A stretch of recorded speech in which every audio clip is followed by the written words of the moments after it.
আসসালামু আলাইকুম ওয়া রাহমাতুল্লাহি ওয়া বারাকাতুহু।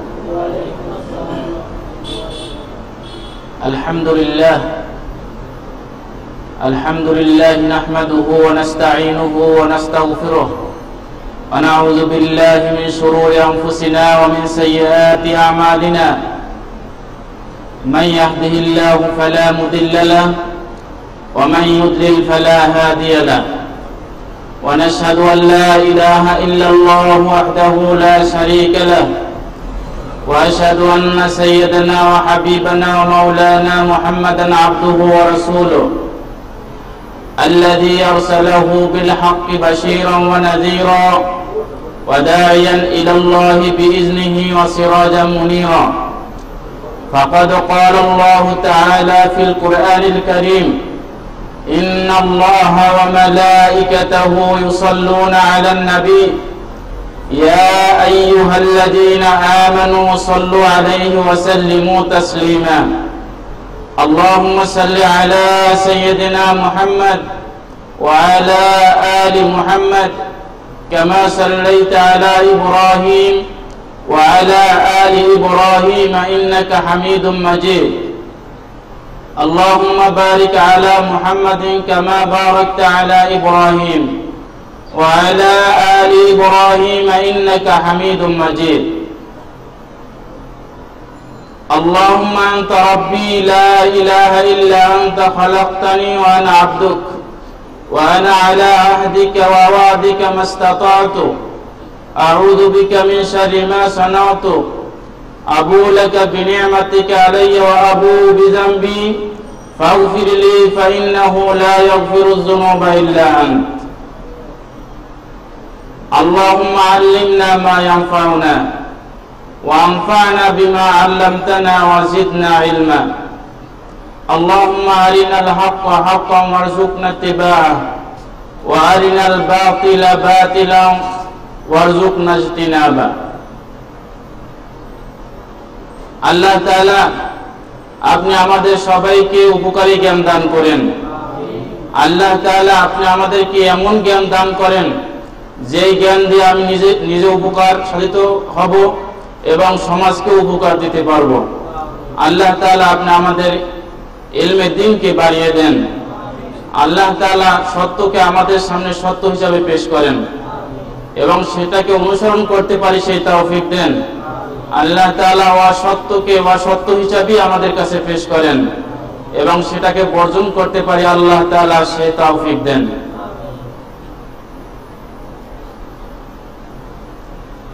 সুপ্রিয় ভাইরা, প্রথমেই আমরা আল্লাহ তাআলার শুকরিয়া জ্ঞাপন করছি।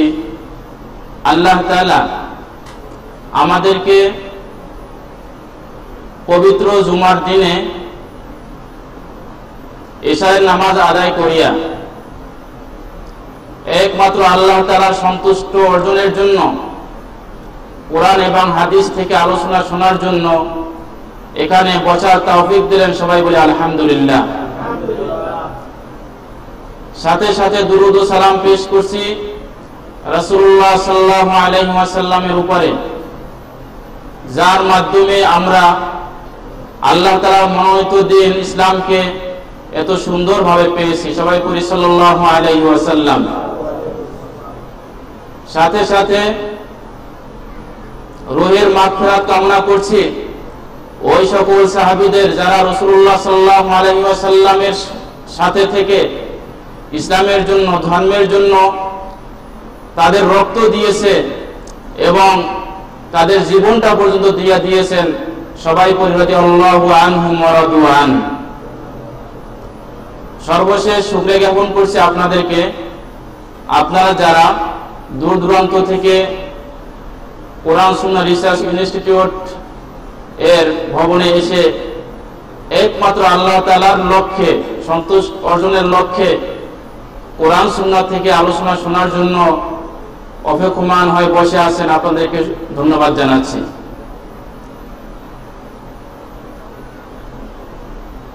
আল্লাহ তাআলার কাছে প্রথমেই তৌফিক কামনা করছি আল্লাহ তাআলা যেন আমাদেরকে আজকে এখানে যা বলা হবে সেটা যেন সঠিকভাবে বলার তৌফিক দেন, সেই তৌফিক কামনা করছি আল্লাহ তাআলার কাছে। এবং আমরা যারা শুনছি আমরাও যেন সঠিকভাবে বুঝতে পারি সে তৌফিক কামনা করছি আল্লাহ তাআলার কাছে।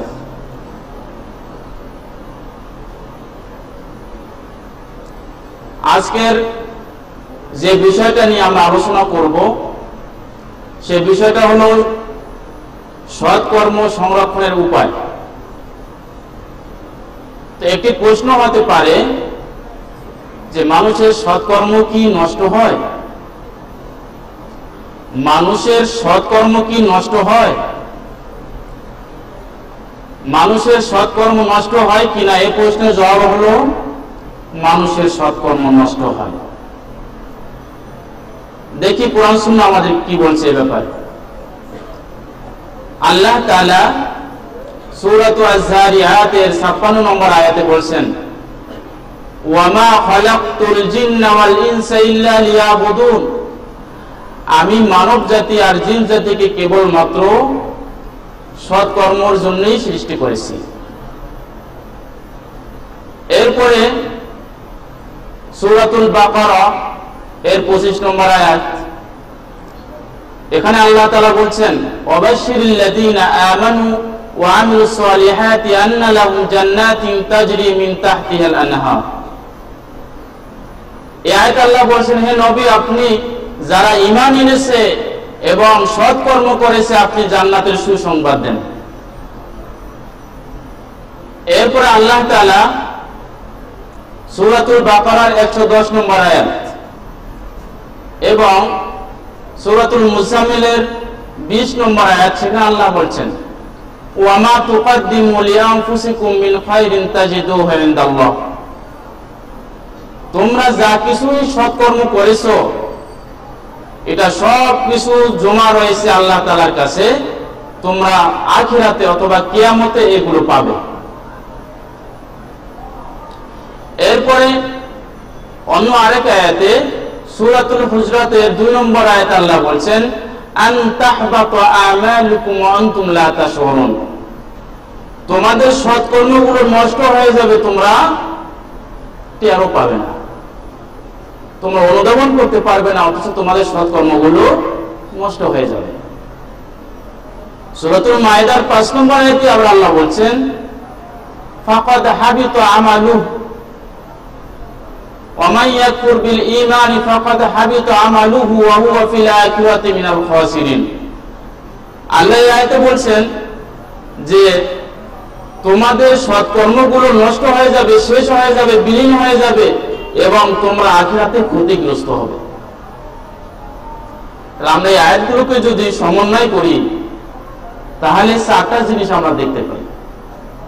1 নম্বর হলো আল্লাহ তাআলা আমাদেরকে সৃষ্টি করেছেন সৎকর্মের জন্য। 2 নম্বর হলো সৎকর্মের বিনিময়ে দেবেন আল্লাহ আমাদেরকে কি? জান্নাত। 3 নম্বর হলো সৎকর্মগুলো আল্লাহর কাছে জমা থাকে, আমরা যে সৎকর্মগুলো করি এগুলো জমা থাকে। আর 4 নম্বর যেটা হলো আমাদের সৎকর্মগুলো যে জমা আছে সেগুলো কি হয়ে যায়? নষ্ট হয়ে যায়, কিছু কিছু মানে অন্তরের রোগের কারণে, ব্যাধির কারণে। তাহলে এই 4টা বিষয়, তাহলে বোঝা যাচ্ছে আয়াত থেকে যে আমরা যে সৎকর্মগুলো করি, মানব জাতি যে সৎকর্মগুলো করে এগুলো কি হয়ে যায়? নষ্ট হয়ে যায়। তাহলে প্রশ্ন জবাব হলো কি, মানব জাতি যে সৎকর্মগুলো এগুলো কি নষ্ট হয়ে যায় কিনা?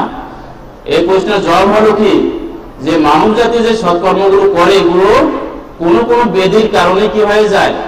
নষ্ট হয়ে যায়। হাদিস থেকে অনেক রাসূল সাল্লাল্লাহু আলাইহি ওয়াসাল্লাম বলেছেন যে তোমরা হিংসাকে বর্জন করো, কারণ হিংসা তোমাদের সৎকর্মগুলোকে খেয়ে ফেলে, নষ্ট করে ফেলে, যেমনি ভাবে আগুন কাঠকে খেয়ে ফেলে। তাহলে কোরআন সুন্নাহকে সামনে রেখে আমরা যে কথা বলতে পারি, এটা গবেষণা করে যে রেজাল্ট পাওয়া যায় সেটা হলো মানব জাতির সৎকর্মগুলো নষ্ট হয়ে যায় তাদের কিছু কিছু ব্যাধির কারণে। তাহলে এখন আমরা বাস্তবতা নিয়ে দেখি যে যেহেতু মানব জাতির সৎকর্মগুলো জমা থাকে, তো একটা সূত্র আছে যে যে জিনিসটা জমা থাকে ওই জমাকৃত জিনিসটা নষ্ট হওয়ার সম্ভাবনা বেশি, নষ্ট হবেই। যেটা ভোগ করে ফেলা হয় সেটা তো ভোগ হয়ে গেল, কিন্তু যেটা জমা থাকে সেটা কিন্তু নষ্ট হয়ে যাবে, এটা সূত্র। এবং যেটা জমা রাখতে হয় সেটাকে সংরক্ষণ করতে হয়, এটা হলো সূত্র।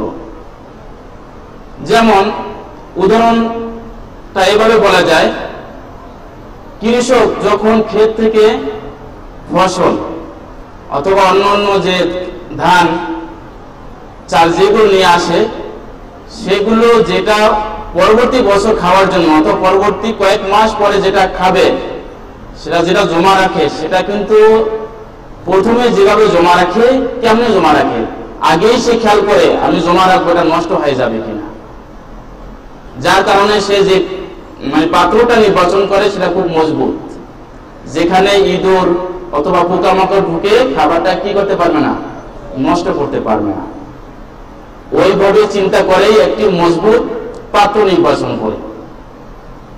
এরপরে আবার ওখানে ধান পাট চাল যে কিছু রাখার পরে সেখানে আবার মেডিসিন ইউজ করে, বাইরে থেকে কোন ধরনের কীট পতঙ্গ পোকামাকড় ঢুকে যেন সেটাকে নষ্ট না করতে পারে, ভিতরে যেন কোনো ধরনের পোকা জন্ম না নিতে পারে, এই জন্য আবার কীটনাশক মেডিসিন ইউজ করে।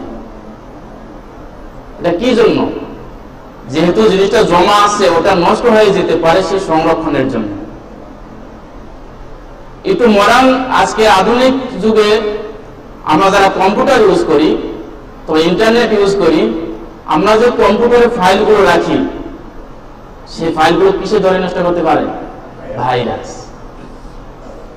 যে অফিসিয়াল খুব দামি যে ফাইলগুলো থাকে সেগুলো ভাইরাস ঢুকে কি করে ফেলে? নষ্ট করে ফেলে। যার কারণে কি ইউজ করতে হয়? অ্যান্টিভাইরাস ইউজ করতে হয়। কেউ মেকআপ ইউজ করি, কেউ ক্যাসপারস্কা ইউজ করি, কেউ আবার এবিরা ইউজ করি। এই বিভিন্ন অ্যান্টিভাইরাস ইউজ করে আমরা আমাদের ফাইলগুলোকে ভাইরাস মুক্ত রাখি।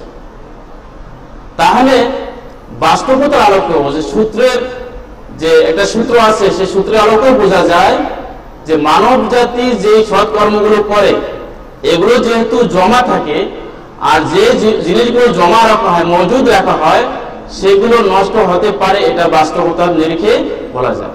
সুতরাং মানব জাতির সৎকর্মগুলো কি হয়? নষ্ট হয়ে যায়।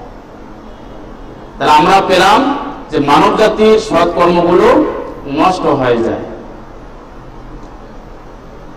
তা এখন প্রশ্ন হলো যে মানব জাতির সৎকর্মগুলো নষ্ট হওয়ার কারণগুলো কি কি? যে সৎকর্ম নষ্ট হওয়ার কারণ কি কি কি কারণে এই সৎকর্মগুলো নষ্ট হয়ে যায়? তো সৎকর্মগুলো নষ্ট হয়ে যায় 8-9টা কারণ আছে। কয়টা কারণ? 8-9টা ভাইরাস আছে, যেই ভাইরাসগুলো সৎকর্মগুলোকে নষ্ট করে ফেলে।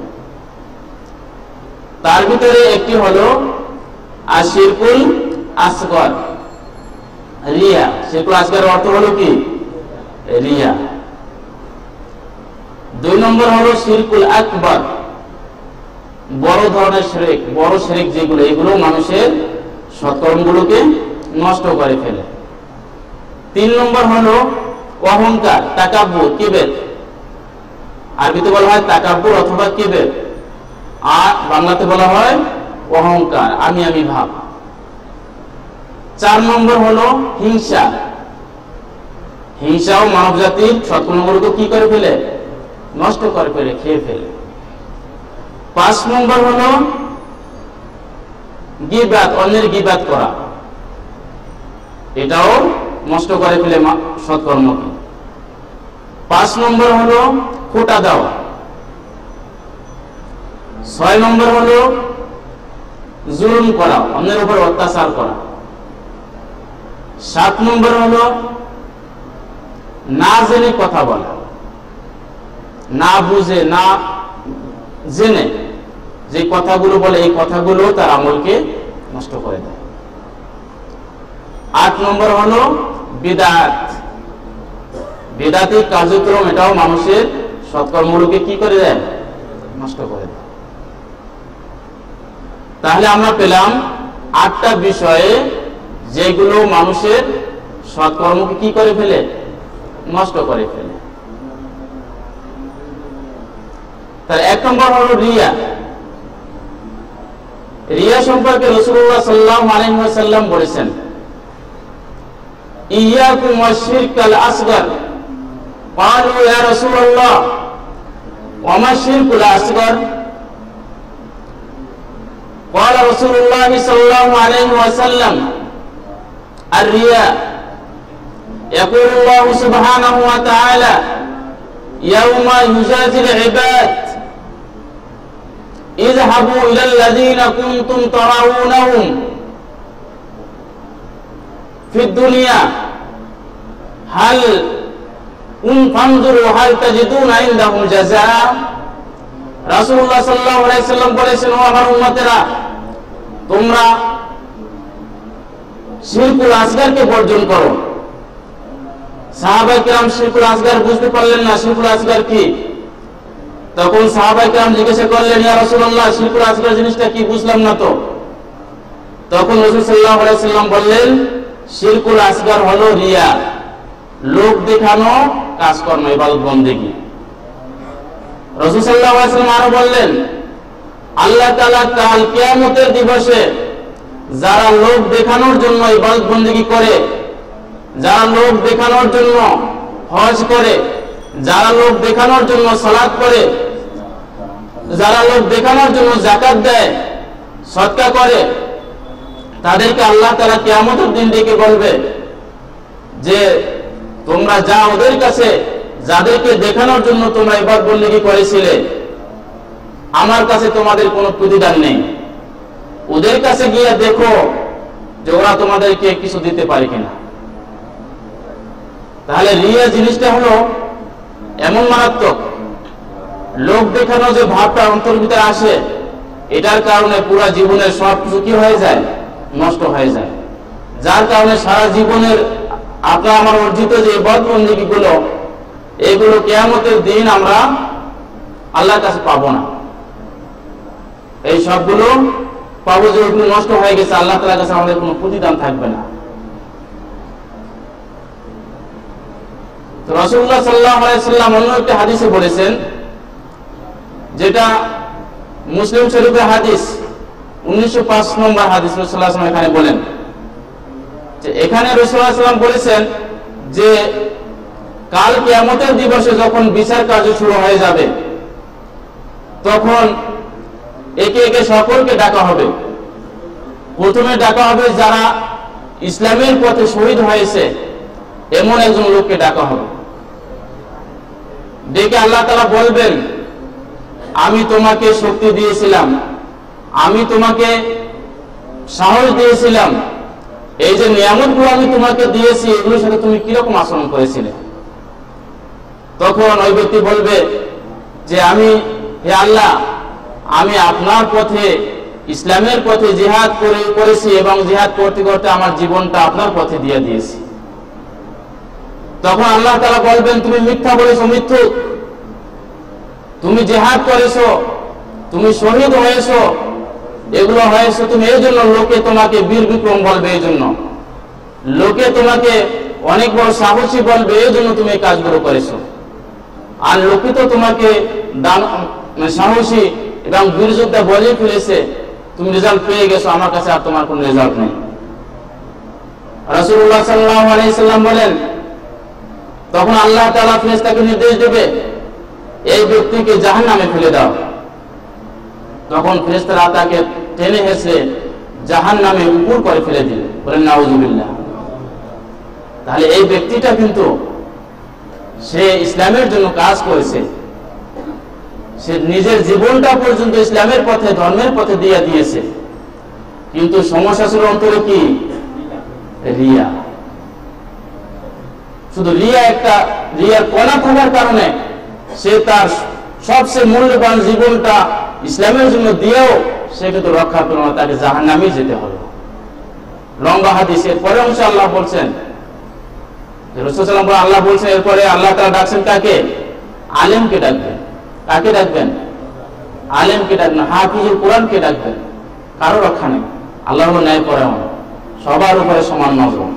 কে আলেম, কে জাহেল, কে কৃষক, কে প্রেসিডেন্ট, কে ব্যবসায়ী, কে বাড়িওয়ালা, কে গাড়িওয়ালা, কে 22 তলায়, কে থাকে 5 তলায়, এটা আল্লাহ তাআলা সবার প্রতি সমান নজর। আল্লাহ তাআলা আলেমদেরকে আল্লাহ ছাড়বেন না।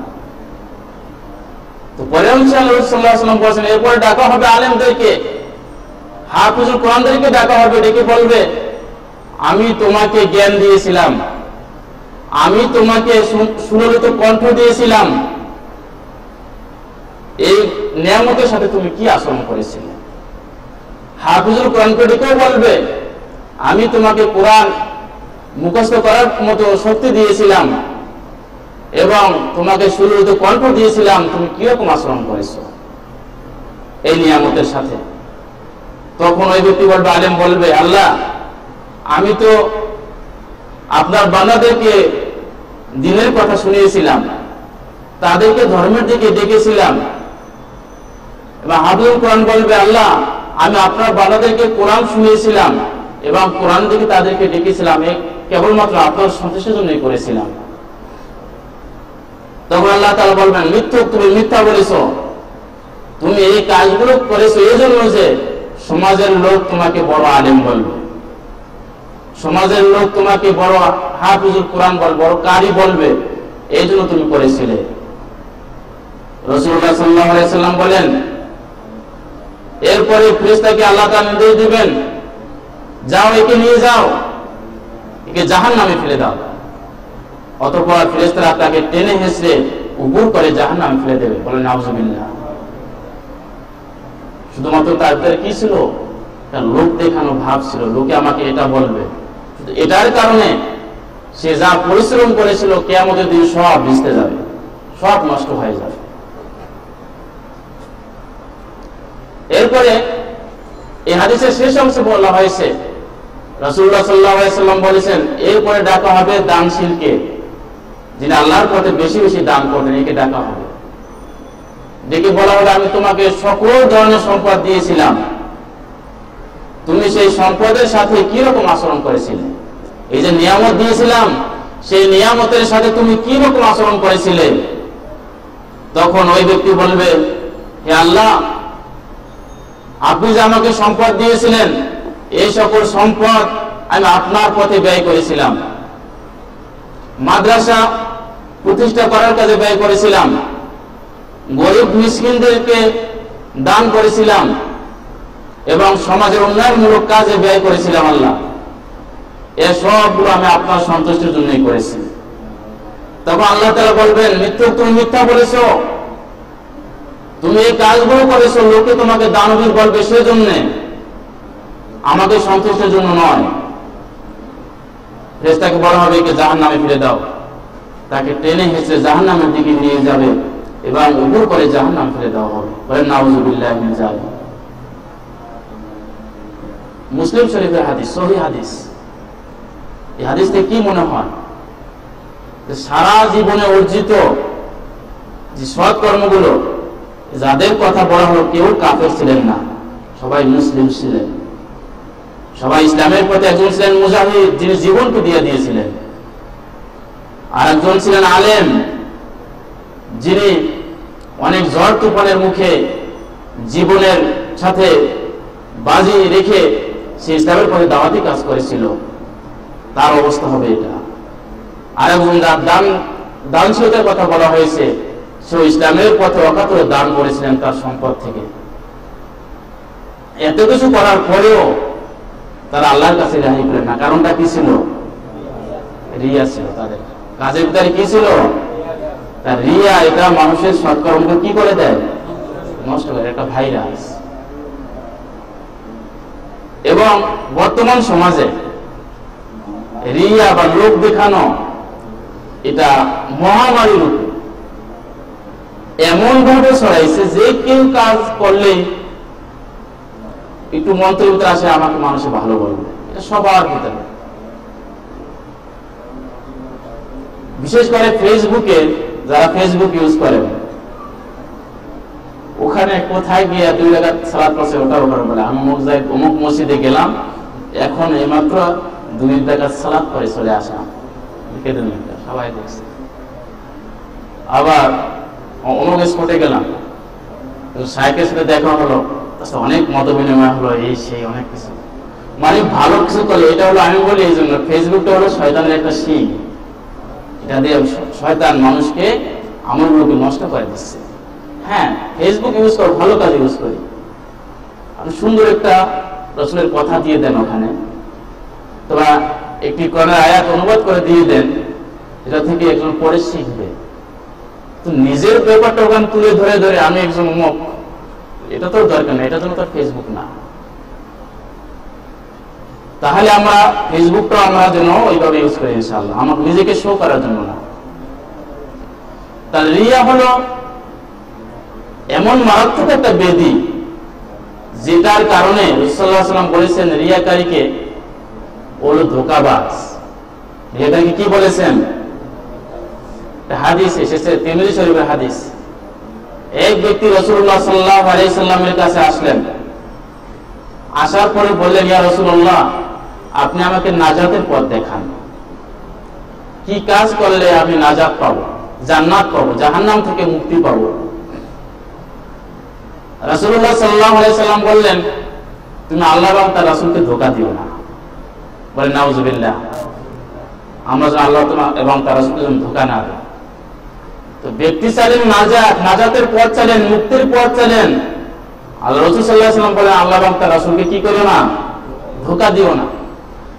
ব্যক্তি অবাক হয়ে গেলেন, বোকা হয়ে গেলেন, আমি কি প্রশ্ন করে ভুল করলাম নাকি? তখন ব্যক্তি বোকা হয়ে জিজ্ঞাসা করেন, ইয়া রাসূলুল্লাহ, বুঝলাম না আল্লাহ এবং রাসূলকে কিভাবে ধোঁকা দেওয়া হয়, আবার আল্লাহকে কিভাবে ধোঁকা দেওয়া যায়? তখন রাসূলুল্লাহ সাল্লাল্লাহু আলাইহি সাল্লাম বললেন, মানুষ, বর্তমান সমাজের মানুষ হলো এমন, তারা পালন করে আল্লাহ এবং তার রাসূলের নির্দেশ, কিন্তু সন্তুষ্ট চায় সাধারণ মানুষের। নাউযুবিল্লাহ, এটা ধোঁকাবাজি হলো না? নির্দেশ পালন করে আল্লাহ এবং তার রাসূলের, কিন্তু সন্তুষ্টি কামনা করে কার? সমাজের সাধারণ মানুষের, নেতার, যার মাধ্যমে একটা পদোন্নতি পাওয়া যাবে, এদের সন্তুষ্টি কামনা করে। এই হাদিসের পরের অংশে বলা হয়েছে, রাসূলুল্লাহ সাল্লাল্লাহু আলাইহি সাল্লাম বলেছেন, কাল কিয়ামতের দিবসে হাসরের ময়দানে আল্লাহ তাআলার পক্ষ থেকে একদল আহ্বায়ক নিয়োজিত থাকবে, যারা হাসরের ময়দানে ঘোষণা দিয়ে যাবে, ও কারা রিয়াকারীরা, যারা লোক দেখানোর জন্য ইবাদত বندگی করেছো, তোমরা শুনে রাখো, আজ তোমাদের কোনো প্রতিদান আল্লাহর পক্ষ থেকে নাই। এভাবে ঘোষণা দেওয়া হলো হাসরের ময়দানে। তোমরা তাদের কাছে যাও যাদের জন্য তোমরা ইবাদত বندگی গুলো করেছিলে, যাদের জন্য তোমরা সৎকর্ম করেছিলে, তোমরা তাদের কাছে যাও, ওদের কাছে গিয়ে প্রতিদান খোঁজো, আল্লাহর কাছে তোমাদের জন্য কোনো প্রতিদান নাই। তাহলে রিয়া এটা হলো এক ধরনের ধোঁকাবাজি, আল্লাহ তাআলার সাথে ধোঁকা। আল্লাহ তাআলা আমাদের সবাইকে এই ধরনের লোক দেখানো ইবাদত বندگی থেকে মুক্ত করেন, বলে সবাই আমিন। রাসূলুল্লাহ সাল্লাল্লাহু আলাইহি ওয়াসাল্লাম রিয়াকে অথবা লোক দেখানো সৎকর্মকে রাসূলুল্লাহ সাল্লাল্লাহু আলাইহি ওয়াসাল্লাম এটা বলেছেন, একটা তুলনা দিয়েছেন এক ব্যক্তির সাথে, যে কোন এক ব্যক্তি তার পকেটে কিছু পাথর কণা ওটা নিয়ে বাজারে গেল, বাজারে গিয়ে সে মাল কিনলো, মাল কেনার পরে সে পকেটে হাত দিল, পাথর কণা দিয়ে সে প্রতিদান দিল, মানে মূল্য দিল। তখন বিক্রেতা যার কাছ থেকে কিনেছে তার থেকে গালমন্দ শুনলো এবং নিজে কপালের উপরে হায় আফসোস বলে একটা কপালে থাপড় দিল। এই ব্যক্তির অবস্থা যেরকম, যে ব্যক্তি লোক দেখানো ভাব নিয়ে সৎকর্ম করে, ইবাদত বندگی করে, তার অবস্থা হলো এই ব্যক্তির মতো। কাল কিয়ামতের দিবসে বড় আশা নিয়ে যাবে, হাসরের ময়দানে আখিরাতে সে বড় আশা নিয়ে আল্লাহর কাছে যাবে। সে সারা জীবনে ইবাদত বندگی সৎকর্ম যা কিছু করেছে ওটার একটা প্রতিদান পাবে, কিন্তু ওখানে গিয়ে পাবে সে কি, তার সৎকর্ম পাবে না, পাবে কি পাথর কণা, যেটা আল্লাহর কাছে কোনো মূল্য নেই। পরে আল্লাহ তাআলা তাদেরকে ধিক্কার দিয়ে পাঠিয়ে দেবেন। তাহলে রিয়া যে লোক দেখানো, এটা হলো এই সৎকর্মগুলো কেমন যেন পাথর করে। তাহলে সৎকর্ম এবং ভালো কর্ম, ইবাদত বন্দেগী, এই সবগুলো যদি মানে রিয়া থেকে মুক্ত থাকে, তাহলে এই ইবাদত বন্দেগী গুলো আমরা আল্লাহর কাছে সুন্দরভাবে সংরক্ষিত পাবো। তাহলে রিয়া এর বিপরীত অর্থ যেটা, রিয়া হলো একটা ভাইরাস। এই ভাইরাসের অ্যান্টিভাইরাস যেটা, সেটা হলো কি ইখলাস। সেটার নাম কি ইখলাস। রিয়া এর বিপরীত শব্দ হলো ইখলাস। সে ইখলাস যদি না থাকে তাহলে তার আমল আল্লাহর কাছে গ্রহণযোগ্য না। আল্লাহ তাআলা পবিত্র কালামুল্লাহ শরীফের বিভিন্ন জায়গায় বলেছেন, যেমন বলেছেন ওমা উমিরু ইল্লা লিয়াবুদুল্লাহ মুখলিসিনা লাহুদ্দিন, যে আমি বান্দাকে যখন ইবাদত বন্দেগীর জন্য নির্দেশ দিয়েছি, সাথে সাথে এই নির্দেশও দিয়েছি তারা যেন ইবাদত বন্দেগীগুলো কেবলমাত্র আমার জন্যই করে, অন্য কারোর জন্য নয়। এরপর অন্য আয়াতে বলা হয়েছে ইন্না সলাতি ওয়া নুসুকি ওয়া মাহইয়ায়া ওয়া মামাতি লিল্লাহি রাব্বিল আলামিন। আল্লাহ তাআলা তার রাসূলের মাধ্যমে আমাদেরকে শিখাচ্ছেন, বলো আমার সালাত, আমার কুরবান, আমার জীবন, আমার মরণ সব কিছু কার জন্য? একমাত্র আল্লাহ তাআলার জন্য, অন্য কারোর জন্য না। আর ভাই, অন্য কারোর জন্য হওয়ার সুযোগ বা কোথায়? আমি এই মুহূর্তে যে আমলটা করেছি, এই মুহূর্তের পরের সময়টা তো আমি নাও থাকতে পারি, অন্যকে খুশি করবো কেন?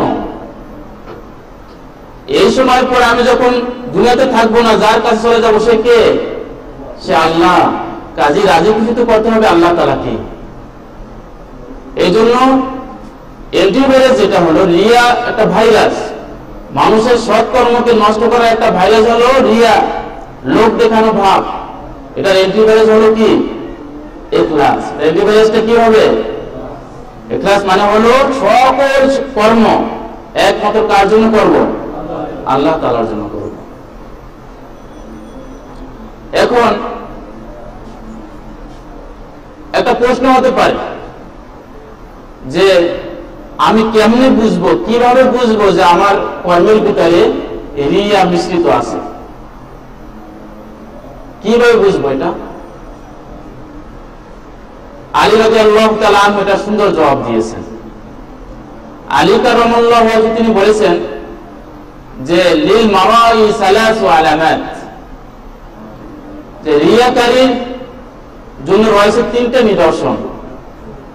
এক নম্বর হলো যে যখন সে একা থাকে, ইবাদত বন্দেগীতে সৎকর্মে সে অলসতা করে, অলস হয়ে পড়ে। যখন মানুষের মাঝে থাকে তখন খুব ইবাদত বন্দেগীতে জজবা চলে আসে।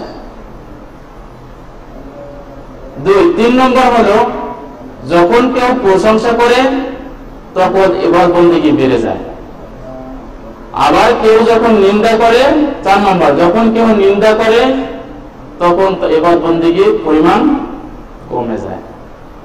এটা হলো দাঁড়িপাল্লা। আমাদের আমলের সাথে, সৎকর্মের সাথে রিয়া মিশ্রিত আছে কিনা, আমাদের সৎকর্মগুলো রিয়া মিশ্রিত কিনা, এটা পরিমাপ করার জন্য যে মাপযন্ত্র, সেটা হলো কি এই 4টা জিনিস। 1 নম্বর হলো যখন একাকী থাকে তখন ইবাদত বন্দেগী মজা লাগে না, যখন মানুষের মাঝে থাকে তখন ইবাদত বন্দেগীতে জজবা চলে আসে। সালাতটা কত সুন্দর, কথাবার্তা কত সুন্দর, আরো যা কিছু সবকিছু সুন্দর হয়ে যায়। 3 নম্বর হলো প্রশংসা পেলে তখন ইবাদত বন্দেগীর পরিমাণ বেড়ে যায়। 4 নম্বর হলো কেউ নিন্দা করলে তখন ইবাদত বন্দেগীর পরিমাণ কমে যায়। এই আলামতগুলো, নিদর্শনগুলো যার মধ্যে থাকবে তাহলে মনে করতে হবে তার আমলনামায় কি আছে? রিয়া আছে।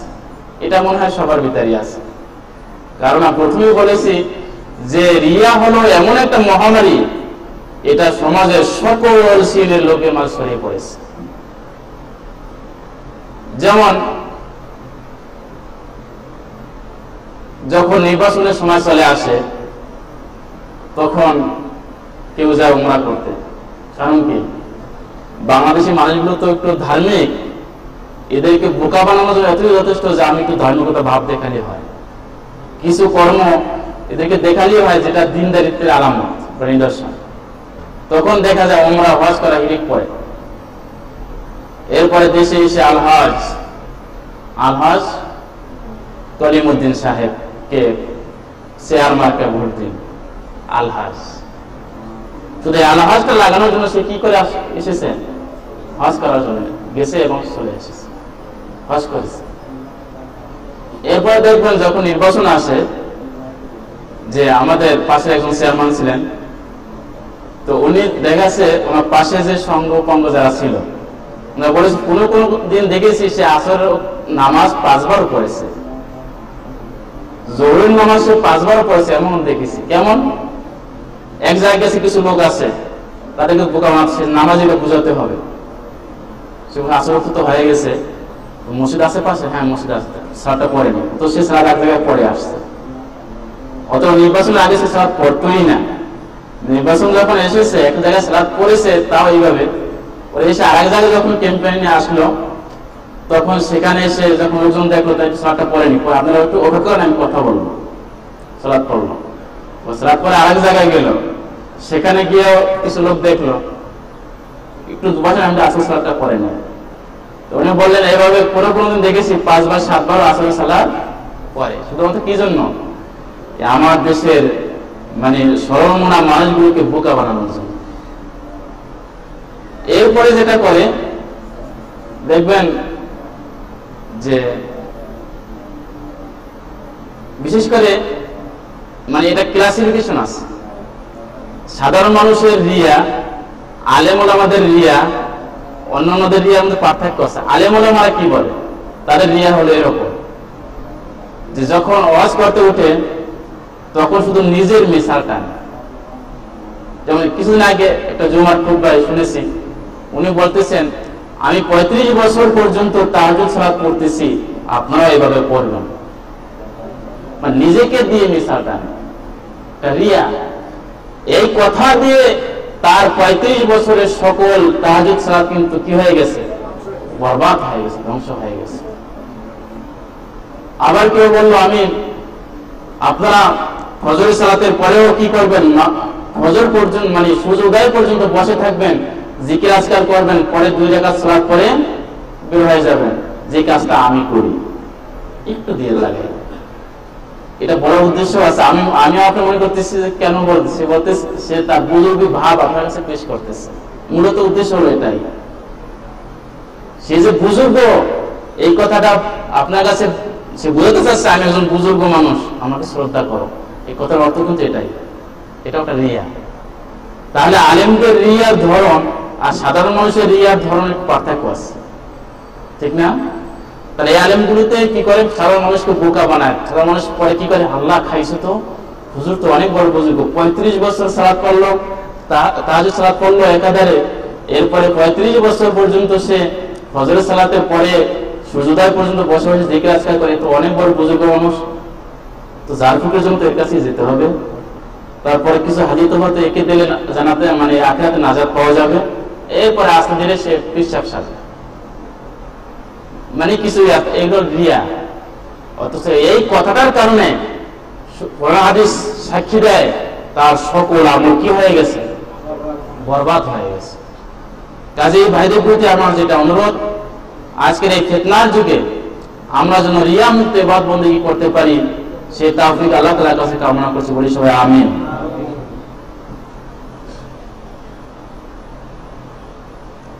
এরপরে আমি যে মুখলেস, আমার কর্মে যে আমার ইবাদত বন্দেগীতে যে রিয়া নাই, এটা বোঝার আরেকটি নিদর্শন হলো যে ভালো কর্মগুলো গোপন রাখতে ভালো মনে হয়। যদি এরকম হয় যে কেউ তার ভালো কাজগুলো মানুষকে দেখাতে চায় না, এটা মনে করতে হবে তার ভিতরে কি আছে? ইখলাস আছে। তার ভিতরে কি আছে? আপনি মুখলেসকে কিভাবে, আপনি যে মুখলেস ইখলাস, এটা কিভাবে বুঝবেন? এটা বোঝার উপায় হলো যে যদি আপনার মনের ভিতরে এরকম তো একটা ভাব চলে আসে যে আমার ভালো কাজগুলো মানুষ না জানো, এটা আপনার অজান্তেই অন্তরের ভিতরে আল্লাহ ঢেলে দেয় যে আমার ভালো কাজগুলো মানুষ না জানো। এরকম একটি চিন্তা চেতনা যদি আপনার ভিতরে চলে আসে, তাহলে মনে করতে হবে আপনি মুখলেস মানুষ। কিন্তু এই ধরনের লোক কি সমাজে আছে বর্তমানে? ভালো মানুষ অনেক না জানুক এইরকম লোক কি মানুষ সমাজে আছে? আছে, তো সংখ্যায় কম। তাহলে এখানে আরেকটি আছে যে কোন মানুষ চায় না যে তার খারাপগুলো মানুষ জানুক। কেউ চায়? কেউ চায় না। খারাপটা যত গোপন করতে পারে ততই সে বেঁচে গেল।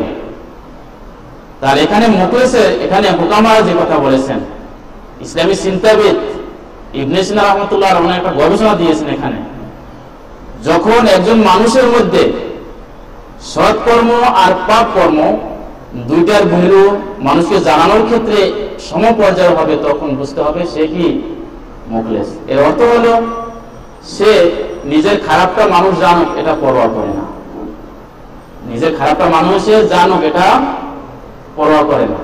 মানুষ জানলে আমি কি হবে, আমি সংশোধন করে নিব, এরকম যদি ভাব অন্তরের ভিতরে আসে তখন সে মুখলেস। আবার নিজের ভালো কর্মটাও মানুষ জানুক সেটাও সে পরোয়া করে না। কথাটা বুঝতেছেন কিনা?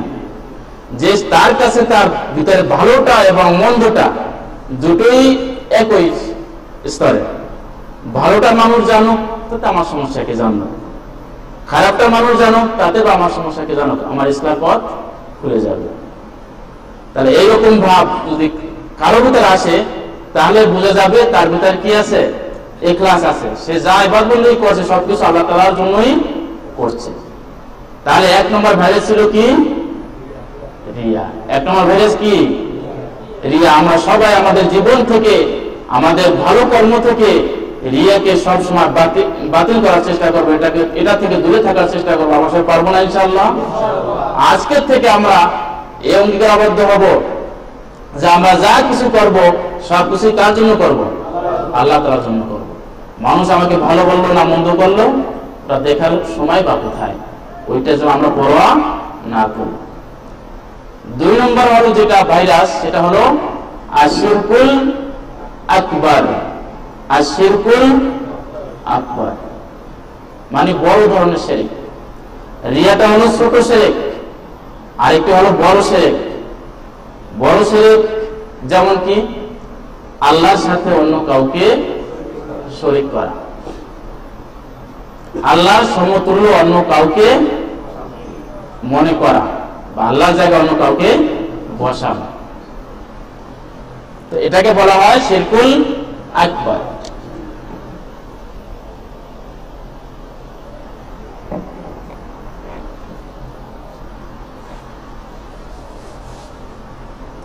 যেমন রিজিক সাবু কার কাছে?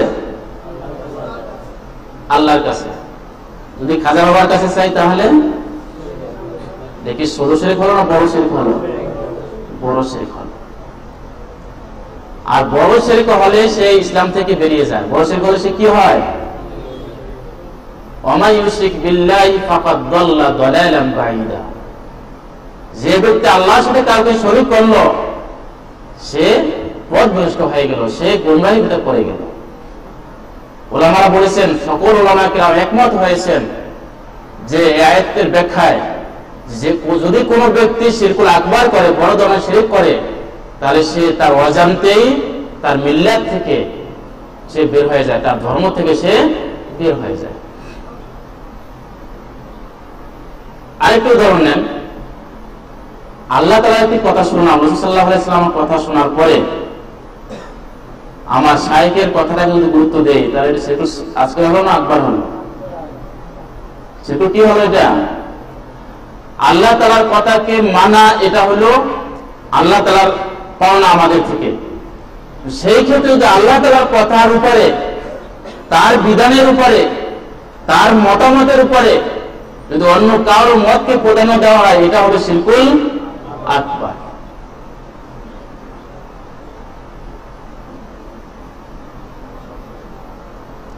এটা হবে শিরকুল আকবার।